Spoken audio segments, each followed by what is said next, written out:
Shri astrology ఈరోజు రాశి ఫలాల్లో తులారాశి వారికి గోచార రీతిగా శుభ అశుభ ఫలితాలు పూర్తిగా వివరిస్తున్నాను.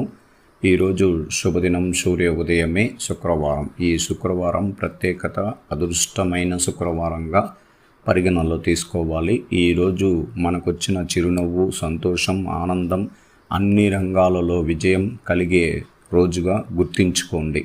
ఎప్పుడైనా కానీ పంచాంగంలో గ్రహస్థితులు మారుతూ ఉన్నప్పుడు అదృష్ట యోగాలు అనేది ప్రారంభమవుతుంది. ఇబ్బందులు పడిన వాళ్ళు, కష్టాల్లో ఉన్నవారు, రేపటికి విషయం తెలియక ఇబ్బందులు పడుతున్నవారు, జీవితమే దారి తెలియని వారికి కూడా మార్పు కలగబోతుంది.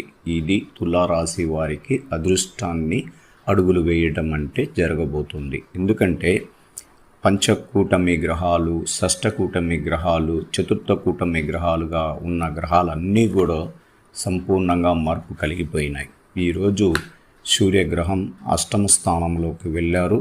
గురుగ్రహం సంపూర్ణంగా భాగ్యరాశిలోకి వెళ్ళిపోవడం, కేంద్ర స్థానం అంటే 7వ స్థానంలో బుధుడు వచ్చాడు.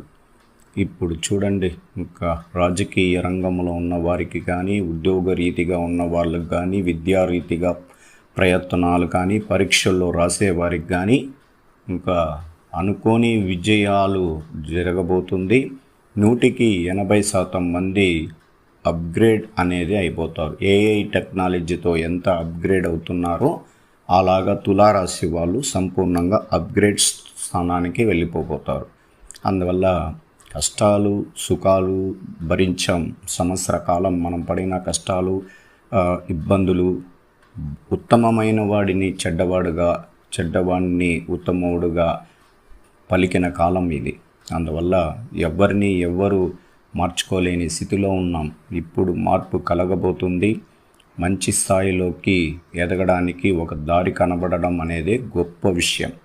అలాగే మనం చాలా రోజులుగా ఈ గ్రహాల యొక్క మార్పుని ప్రతిరోజు గమనిస్తూ ఏ రోజుటికి శుభోదయమైన సూర్యోదయానికి శుభగ్రహాల అనుగ్రహం కలుగుతుందని ఎదురు చూసామో అది ఈరోజు మొదలవడం చాలా సంతోషకరం.